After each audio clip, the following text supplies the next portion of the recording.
what's going on in gaming and contemporary art and the movies for you? I mean, I think it's a big question. I mean, I think what my interest in video games is you know, because at first I was interested mainly in talking about video games, and now I've become more interested in the wider sort of art and digital arts world. And I think what games for me, what interests me about them is the way in which they can force us to think about ourselves and our kind of empathies and desires in a different way. So, you know, one thing I think is really interesting to say about video games is this word arcade. You know, did you grow up going to video games arcades? Yes, you know, probably people of our generation more likely and less today. But you know, it's interesting that we call video game arcades, and also there's this other kind of arcade, which is like Walter Benjamin talks about in the Arcades project. You know, this enormous thing, and the arcade was a sort of glass structure made of iron and glass. They're very common in Paris, but you also find them in London. I don't know about here, but the huge like department store made of glass and iron from the 19th century, and inside is shops and different kinds of products and different kinds of capitalist products on offer, right? And so I think it's this is not an accident that we have these arcades, which are like capitalist superstores, and video game arcades, because the arcade of the 19th century, it was designed to immerse the individual and turn them into a new kind of capitalist consumer. So when you enter into this amazing, and of course in the 19th century this was impressive, right? It was a wonder to look at it, and this is new, and you feel different emotions, empathies, desires inside the arcade compared with the ones you feel outside the arcade.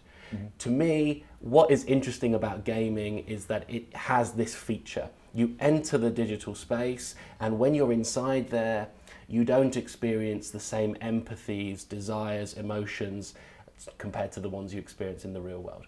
A silly example would be shooting someone in the head with a sniper rifle in Call of Duty. We don't want to do that in real life, but we can experience the desire and satisfaction to do that inside the game. So for me, a game space is a space that immerses the individual and allows them to feel different empathies, desires, manipulates the subject at the level of desire and drive. And I think that's why your question is saying that it's not just games, but contemporary arts, film, which is trying to build in more immersion and more involvement of game-like features, because this is a very powerful thing that video games can do, and I think all of the film world, the art world, is interested in exploring this potential, right, of manipulating the subject's desires, drives, emotions by putting them sort of inside this weird game-like, arcade-like space. That's my sort of position on it. Okay.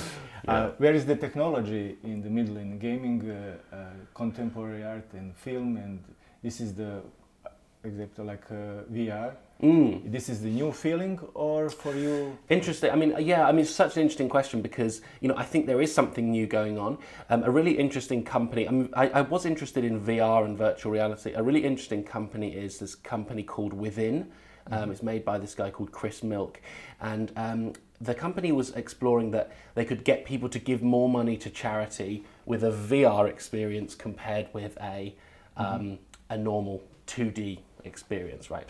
Because and so there's this concept of VR as an empathy machine, right? It's powerful because it allows the viewer's empathies to be manipulated in a new way.